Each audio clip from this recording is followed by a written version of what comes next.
Greetings, and welcome to Beatles Stuffology, where two old friends sit around and talk BS, Beatles stuff, on a track-by-track basis pretty much for the sake of it. My name is JG McQuarrie, and I'm here with my co-host Andrew Deacon. Say hi, Andrew. Hello. Hello, how are you? I'm struggling through a cold, but otherwise I'm fine. How are you doing? I'm fine. You sure it's a cold? Because a few minutes ago, before we press record, you said flu. Well, I'm getting better, so it's been downgraded. Right, okay. Okay. Okay. I'm sure that's how it doctors. works. um, My medical degree is from Dr. Roberts. yeah, very good. So, probably appropriate then if you're feeling under the weather that we're talking about a B-side today. Well, yes, absolutely. Not only has my condition been downgraded, but since we talked about I Want to Hold Your Hand last week, so has our song, which means this week we are talking about This Boy. So we're back in the world of doo-wop. Oh, excellent. My favourite. What do you think of this one? I don't think this is a song I'd actually heard until we started talking about doing this, because I don't own any of the Beatles singles. Funnily enough, I wasn't around at the time. And I've not been someone who's dived into the huge collections. I did have a CD copy of the Beatles at the BBC, but I only ever really listened to the songs that I already knew on there. I didn't sort of delve into some of the other ones. So I came at this completely fresh, and I really didn't like it at first. But in the last week, I've listened to it quite a lot, and it's annoyingly growing on me. Okay, that's fair enough. Lots of things grow, like mold. Yeah, I think it's one of those songs that I think I've mentioned this when we were talking about with the Beatles, whereby some of the songs that they've recorded for that particular album are kind of good enough sort of versions of those styles, whether you want to call them parodies or pastiches or whatever, that it's not always immediately clear whether it would be a Lennon-McCartney or an original. And I think this is another one that falls into that category. I think if you didn't know that this was a Lennon-McCartney original, you would be perfectly happy to listen to it and go, yeah, it's just like some obscure 50s B-side or some doo-wop girl group that never really cracked the stage, but presumably had a single hanging around at NEMS at some point. You know, it's a very, very spot-on parody, pastiche, whatever you want to call it, of that kind of sort of late 50s doo-wop sound. It's a very accurate capture of that, unfortunately. But to me, it's very much like a song by a group with a funky name, the Penguins. And actually, I'm not going to claim to have been influenced by the Penguins' original version, but in fact, the version that was played on the 1980s Stone Cold film classic, Back to the Future, it's that song Earth Angel, the one in which Marty McFly is just literally just strumming on his guitar and playing the chords. But actually, if you listen to it, there are similarities. But then when they were writing a genre piece. They were trying to mimic a particular style. So the fact that it evokes a song from the previous decade is not necessarily a failure. I think it's a compliment that they managed to do it so well. Now, when I say I like it, I'm not saying for a moment that I think it's going to be up there with any of the classics, but it's certainly a lot smoother in what it does than some of the gubbins that ends up on the first couple of albums. This to me is a far better song than something like, say, Misery. So it shows that in that time they've moved on in their craft. Much better songwriters now, and there's nothing that jars in this, which I think is really quite an interesting thing. And they're obviously hitting a bit of a purple patch, as it was written close to when they wrote I Want to Hold Your Hand and recorded on the same day. So I think it actually gets the same level of enthusiasm that clearly went into recording that. I definitely think you're right about the level of enthusiasm. I think there is a tangible energy about the song, and that they are investing in it for all that it's a very good sort of copy of that style. I mean, you're actually, I should say that you're right about that as well. It's not an insult to say that they do a very good version of it, even though that's probably what I made it sound like. I didn't really mean that to be pejorative as such. It's not really a style that I personally like, but they do a very, very good job of capturing it. And yeah, that energy and enthusiasm leaks over from I Want to Hold Your Hand. The impassioned middle eight that Lennon belts out is easily, and I really do mean easily, the best part of the song. It's got some real kind of raw emotion to it, which is very, very different in style to the kind of the upbeat jauntiness of I Want to Hold Your Hand. It's very raw, it's very open, and it's incredibly effective. It's by far and away the best part of the song. But yeah, absolutely, that all that energy, all that life from the previous recording session is absolutely still audible in this one, and in a very, very different style. Those 3-part harmonies are really difficult to do, and yet the 3-part harmonies are really the kind of primary feature of the song. So there's part of me that thinks that harmonization is overrated, and effectively what you've got is two people singing at the same time. Wowee. And even some of the Beatles harmonies, yeah, are kind of stretching it and pushing their luck a bit, but then you're not going to hit gold every single time. But there is something about this one that is genuinely effective, that does sort of stand up for a bit of admiration, and it's worth highlighting.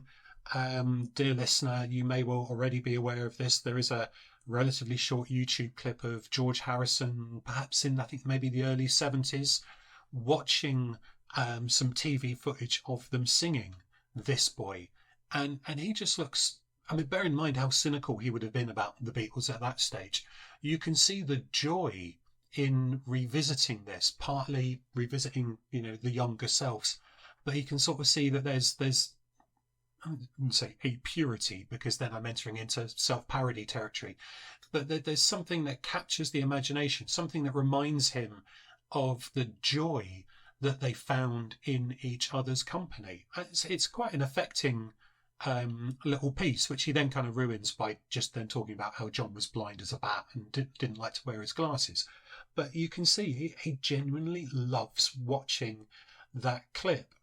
I suppose they could have picked anything, but the fact it happened to be This Boy is a pretty moving little thing. So so there's definitely that kind of joy that goes into it that I think is worth celebrating. It's not one of their work songs. It's not something that they've knocked out, recorded and forgotten about, because they are not just, remember, there are plenty of songs that they record that they never play live. This is one that they are playing, and on some of the biggest television shows on the planet. They play it on the second appearance on the Ed Sullivan Show, and also then on Two of a Kind, which is one of those early Morecambe and Wise shows in the UK. So there's something about it that they clearly admired. That clip of George Harrison is one of the most charming things you could ever possibly see in your life. It is an absolutely delightful moment. I agree with you when you say that it's not a work song. You can't do like close 3-part harmonies like that as a work song. That takes time, that takes effort, that takes practice. And it's interesting listening to the version which is on Anthology 1, because Lennon's voice breaks on the middle 8. Which is understandable. It's a very kind of, it's very, he has to really go for it. But the version which is on live at the BBC, he manages to get all the way through. You can just tell the difference in practice and in experience in delivering the song between the two different versions of it.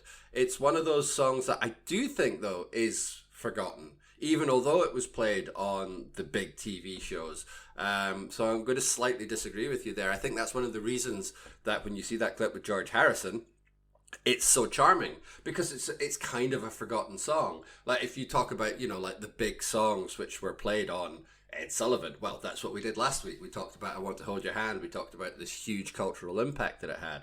It's only logical that a sort of fairly minor B-side like this is going to be completely eclipsed.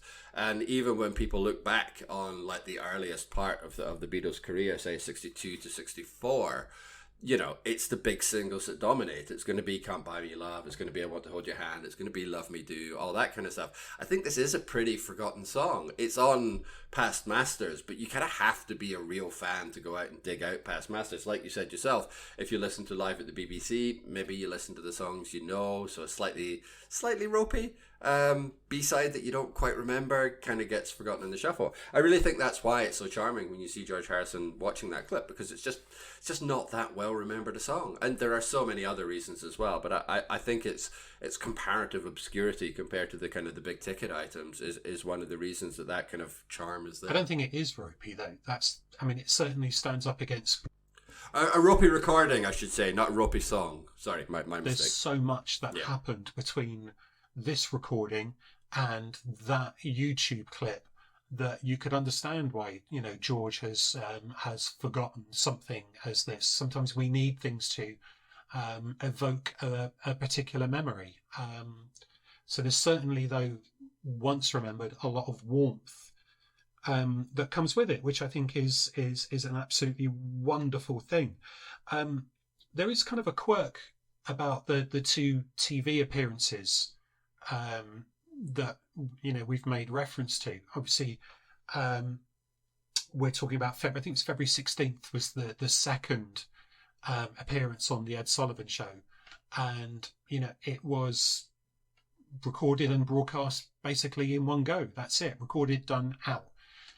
The recording for the Morecambe and Wise show, Two of a Kind, was actually done in November, quite close to the point at which the single was actually recorded. But it wasn't broadcast until April 64, which is weird, by which point Can't Buy Me Love had already been released. So therefore there, you know, and I think that's something we spoke about last week, was the nature of British and American television. I think it's much more in keeping with British television to, you know, to record that and be a little bit amateurish perhaps in terms of not knowing when it's going to go out.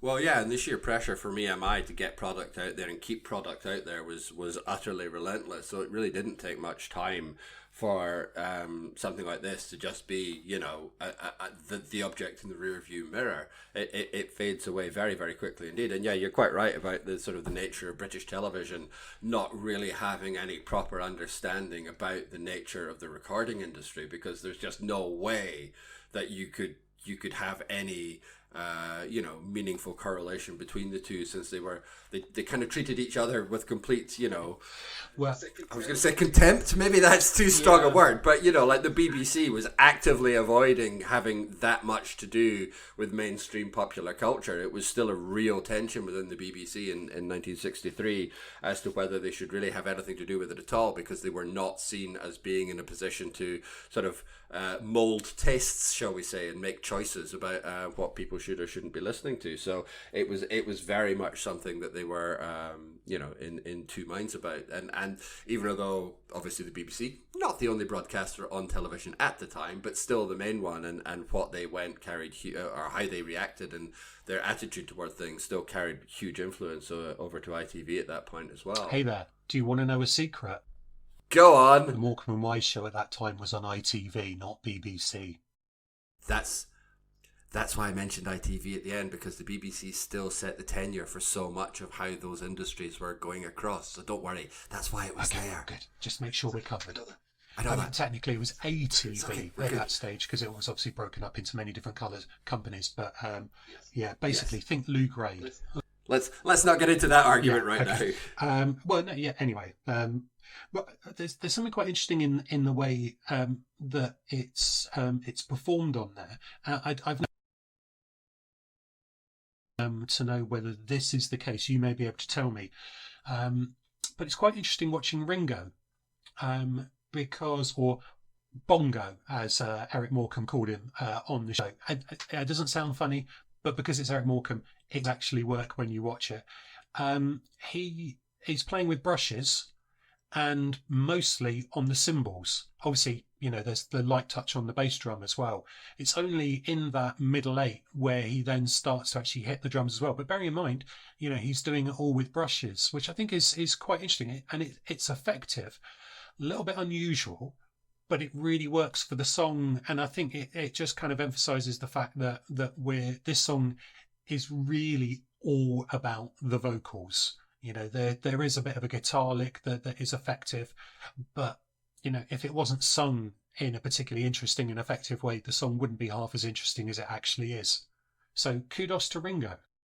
Gosh, you find something nice to I'm say never about rude Ringo. about Excellent. Ringo.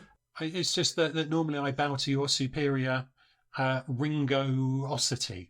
Okay, that's good to have that word in our vocabulary now. No, but you're right. I mean, this song, musically speaking, this song really does hinge on the rhythm section of the band. McCartney's doing another, spot on kind of doo-wop bass line. It's kind of running along in the same way.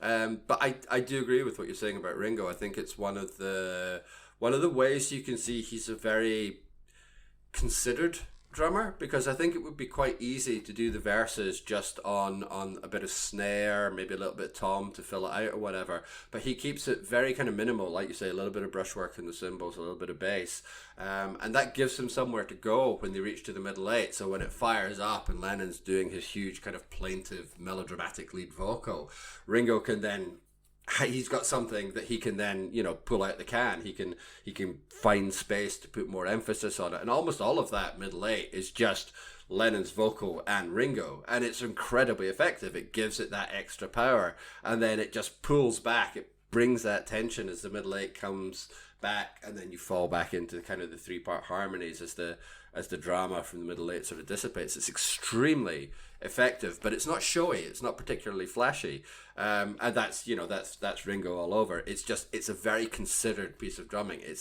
I know it's such a cliche to say about Ringo, but it's exactly what the song needs, and it is a really good but a very low key kind of example of that. I think it's interesting as well, and we spoke about this last week or last episode when we were talking about the lineup on the Ed Sullivan Show and just how different the Beatles were from everybody else, and I'm pretty sure that we have spoken about the Royal Variety performance as well, where again they were by far the most kind of like advanced in terms of what we regard now as popular culture of the time.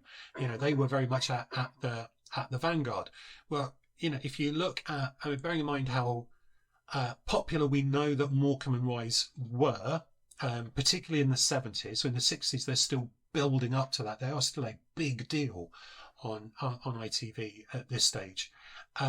They had a lot of musical acts on, but up to the Beatles, they were very much the, I suppose the vocal groups, the sort of not quite cabaret, but kind of old style pop acts that were very, very tame and would be singing the covers and so on and so forth. So very kind of tame by modern comparisons, and also the likes of say Acker Bilk and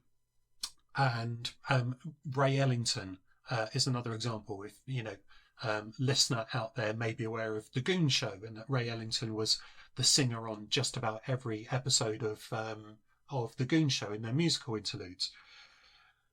The Beatles don't exactly herald a massive breakthrough. It's not until 66 that you start getting, bear in mind this was broadcast in 64, that you get more consistently bands like the Kinks and Herman's Hermits and a couple of the Moody Blues, for example. For the series that followed the one that the Beatles were on was still very tame. One thing I do find quite interesting is that sometimes you can, again, it's like last week, join up the dots of popular culture, except last week I seem to be doing it with Star Trek.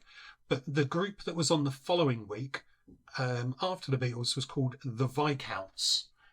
And you won't have probably ever heard anything. I've only sort of did a bit of research, and they, who put the bam in the bam, whatever. Anyway, it's just, everything you'd imagine. However, the guitarist ended up leaving and co-wrote It's Not Unusual for Tom Jones, which is interesting. And that's not a bad pedigree to have. It's not bad. And, dear listener, that's the first of 2 references in this week's episode to Tom Jones's It's Not Unusual. See if you can work out ahead of time where the second one's going to be. There you go. So, I'm not going to do that. I'm not going to do that, or at least not successfully. No? Oh, good. Right. I might be ahead of you on this one. But then you've not been well with your cold/flu, so yeah, yes. Fair enough. It's all right. It'll be terminal by the end of the episode. Yes, it will be. Yes, yeah. So I must admit, I slight apology. I kind of glossed over the middle 8 remark you made earlier, and I've kind of been holding back because I've got a mea culpa. Yes, mea culpa. Go for it. What's your mea culpa? John Lennon's vocal on this is really good. Oh, now that must have been a painful admission for you to make. No, because it's fine. The one thing about having an opinion is that it's subjective, and you should be allowed to change your mind. Overall, I still think he's nasally, and it kind of don't necessarily dislike it, but don't necessarily think it's as great as some people seem to think. But on this, there's something that works. And in particular, that middle 8, there's a genuine sense of emotion there that feels real, possibly. He may just be a half-decent actor at this stage, but it feels like he's feeling every single part of that. But he's clearly in a good run of writing middle 8s at this point. We had I Want to Hold Your Hand, and on with the Beatles we've also got All I've Got to Do, and I really like the middle 8 on All I've Got to Do because it just sort of picks up the pace. There's a kind of change of tempo that is so effective. And I Want to Hold Your Hand, it sort of builds to a kind of crescendo before dumping you back in the song, and going, there you go, look at me, aren't I good? This one just really hits you that there's a little bit more to this, and it's just really pleasing to find that when he's hitting those top notes, he's doing it with a sense of kind of power and clarity, and that almost sounds like I know what I'm talking about, when in fact, folks, it's just purely subjective. I think you are completely correct, though. I mean, I think it's an amazing performance from him in the middle 8, and it is one that has real kind of force and emphasis on it. And I suspect that's what we were talking about earlier with the sort of the energy sort of leaking over from I Want to Hold Your Hand. But it's that same kind of power, but deployed in a very kind of different way. It is very heartfelt. It feels very genuine. And that's not always a word which one can associate with John Lennon. He's very inclined to rewrite his own mythology and try and cover stuff up with sarcasm and wit and everything else. But here it feels very raw. It feels very genuine. It feels very powerful. There's a reason at the top of the episode I said it was by far and away the best part of the song, because I think it unquestionably is. And it does show that even at this point, his voice does have proper range to it. This is the other thing about everyone says about Lennon, is that particularly compared to McCartney, he's kind of fairly flat, as in horizontal, not as in off key. And this song kind of gives the lie to it. McCartney often gets the big kind of soaring kind of vocals. If you think at this sort of point, I mean, I'm Down isn't that far away, but there's a lot of kind of really, She's a Woman is another, I suppose. There's a lot of those kind of vocals which will be coming from McCartney. But I mean, when Lennon wants to, he can, and we absolutely have a perfect example of it here. It's an astonishingly good vocal performance, and buried away in a little B-side that doesn't even get a proper album track or release right up until past masters. It's astonishing. So, how buried away can a song actually be when it has pre-release orders of around 1 million? Well, buried away post-release. I mean, Okay. yeah, obviously this did sell a And metric fuck ton. That does go without saying. But like I said before, it is still kind of forgotten. I mean, like Harrison's reaction kind of proves it. It was still a forgotten song, even if it did have and pre-orders of a performed on million. a show in America that was watched by around 70 million people.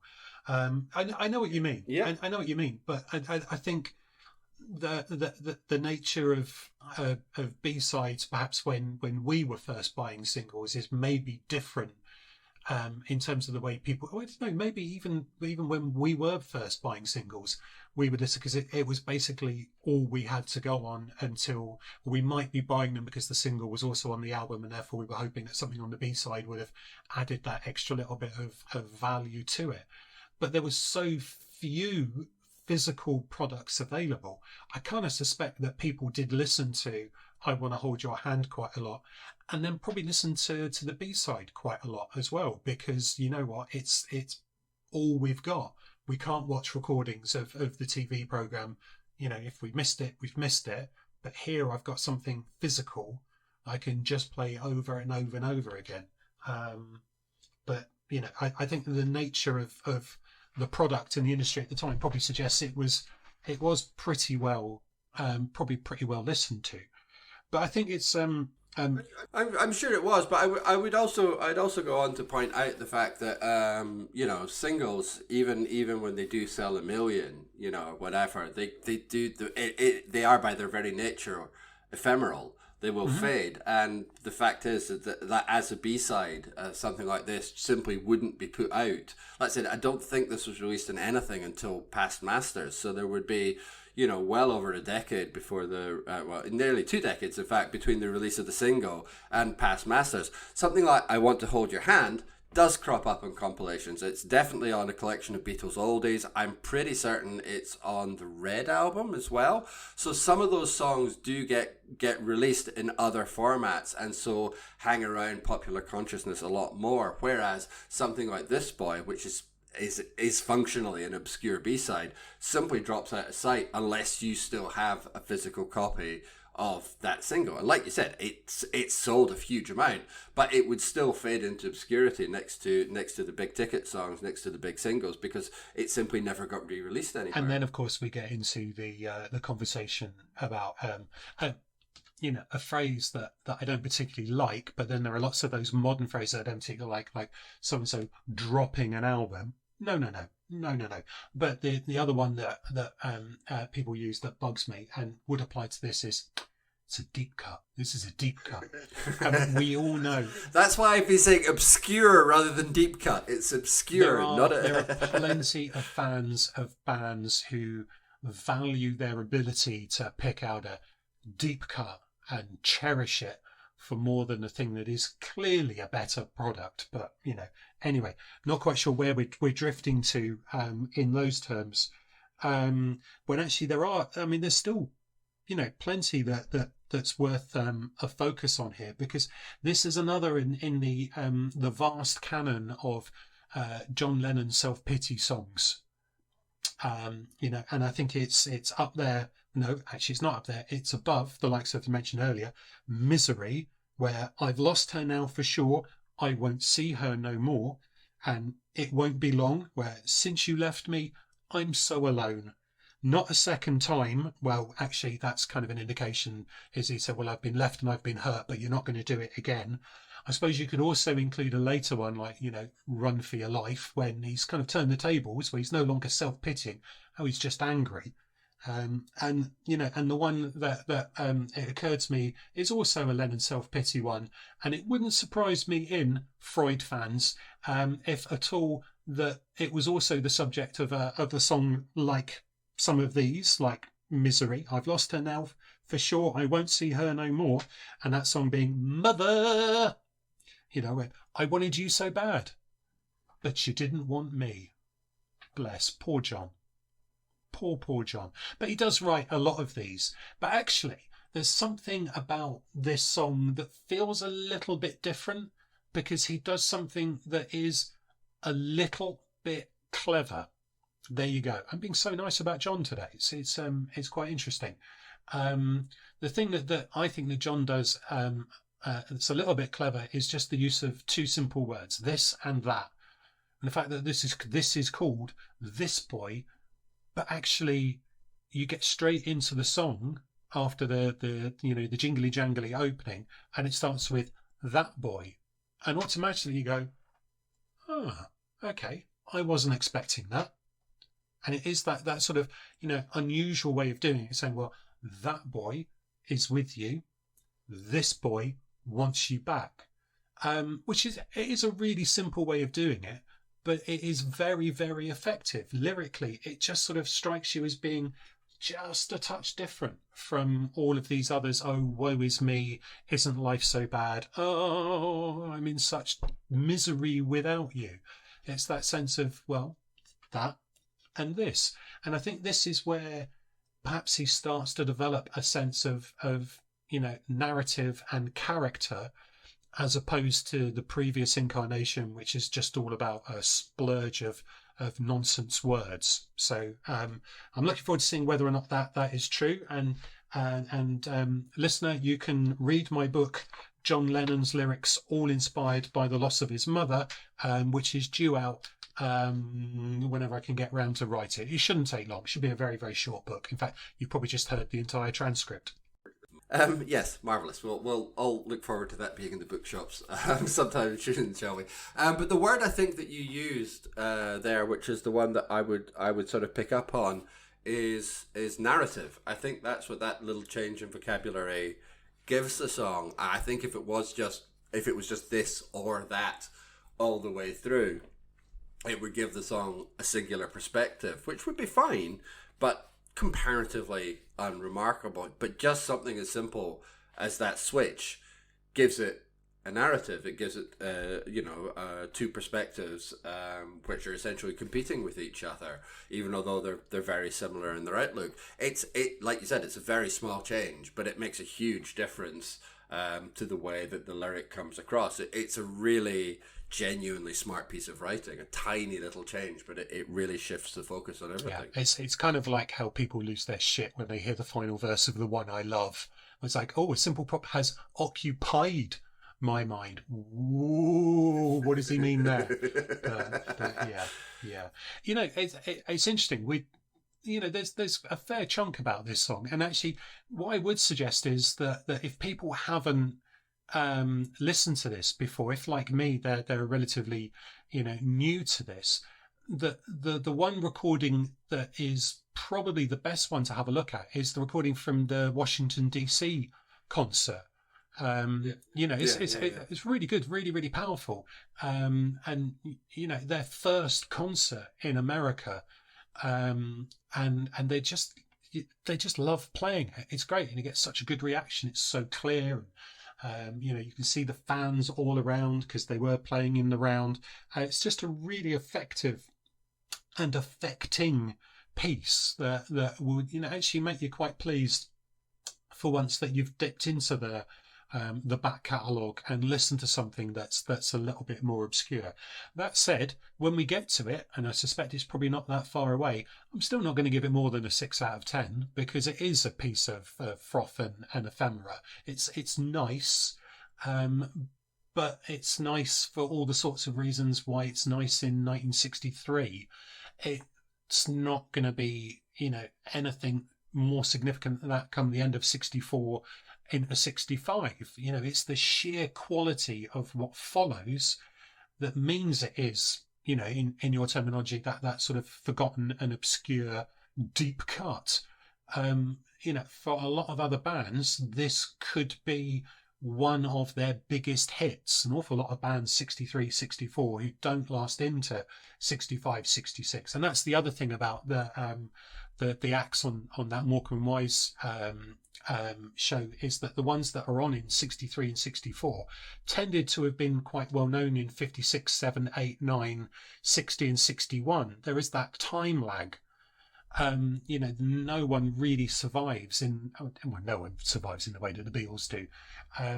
But it's almost that sort of moment where things, you can see this is a moment of greatness. So, have a look at it.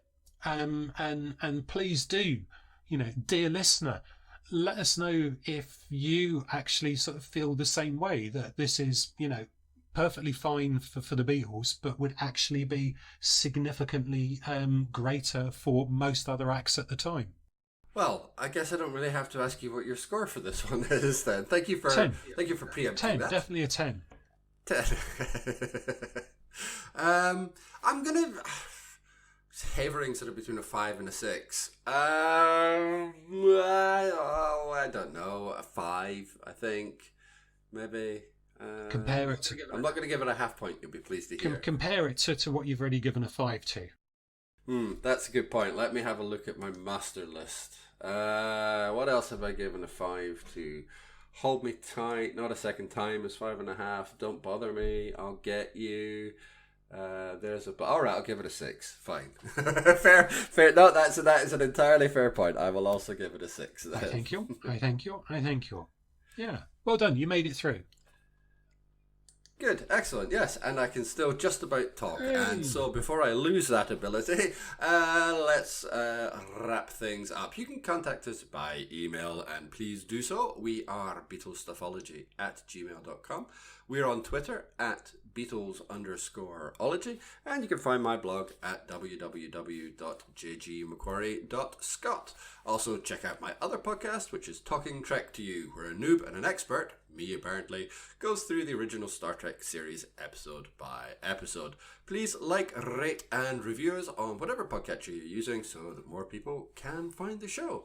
Next week, it's a new album and a fresh start, which means it's going to be a hard day's night. And as always, we hope you're going to join us for it. But until then, keep listening.